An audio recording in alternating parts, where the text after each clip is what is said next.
ব্রাহ্মণবাড়িয়ায় জমে উঠেছে নির্বাচনী প্রচারণা। উন্নয়নের নানা প্রতিশ্রুতি নিয়ে ভোটারদের দ্বারে দ্বারে ছুটছেন প্রার্থীরা। এ নিয়ে সবশেষ খবর জানাতে ব্রাহ্মণবাড়িয়ার সরাইল থেকে যুক্ত হয়েছেন সহকর্মী আজিজুল সঞ্জয়। সঞ্জয়, নির্বাচনী প্রচারণায় প্রার্থীদের কেমন দেখছেন, কি বলছেন তারা, কি প্রতিশ্রুতি দিচ্ছেন ভোটারদের? রোশন, আগামী 12ই ফেব্রুয়ারি ব্রাহ্মণবাড়িয়ার 6টি আসনের 26,08,087 জন ভোটার তাদের জনপ্রতিনিধি নির্বাচন করবেন এবং এটিকে লক্ষ্য করে কিন্তু এখন ব্রাহ্মণবাড়িয়ার 6টি আসনেই নির্বাচনী যে প্রচারণা সেটি কিন্তু বেশ জমে উঠেছে বলা যেতে পারে। আমরা এখন আছি আখাউড়া উপজেলাতে। এখানকার এটি আসলে ব্রাহ্মণবাড়িয়ার 4 আসনের অন্তর্গত।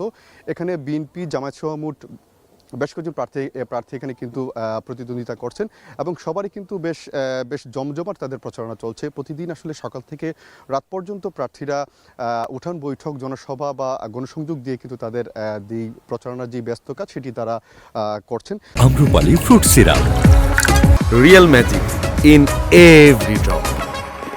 তবে এখানে আসলে মোটা দাগে কিন্তু এই যে ব্রাহ্মণবাড়িয়ার এই আখাউড়াতে আসলে এটি যেহেতু একটি ভারতের সীমান্তবর্তী এলাকা এবং আখাউড়া এবং কসবা, এখানে আসলে মাদক চোরাচালানের এই সমস্যাটি কিন্তু সবচাইতে প্রকট সমস্যা। এছাড়া এই যে আখাউড়া স্থলবন্দর, এটি কিন্তু একটি বাণিজ্যিক আসলে একটি জায়গা, কিন্তু এখানে বিগত সময়গুলোতে আসলে সিন্ডিকেটের কারণে এখানে বাণিজ্যিক কার্যক্রম কিন্তু একেবারে স্থবির হয়ে পড়েছিল।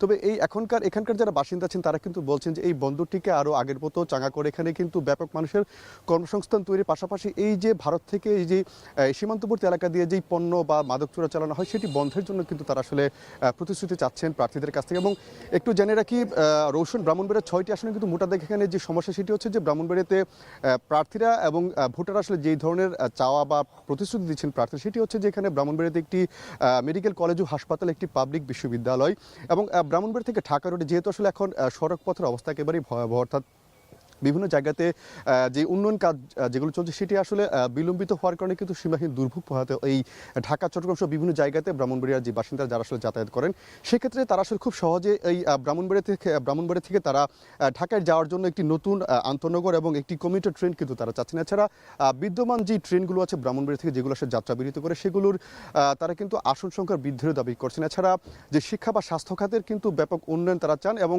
সেজন্য কিন্তু আসলে ভোটাররা বলছেন এই ক্ষেত্রে তারা আসলে যেসব প্রার্থীরা একেবারে সুস্পষ্ট ঘোষণা তাদেরকে দেবেন, যে এই যে তারা যারা আসলে সুস্পষ্ট ঘোষণা দেবেন এই উন্নয়নগুলোর বিষয়ে, তাদেরকে আসলে তারা নির্বাচন করবেন।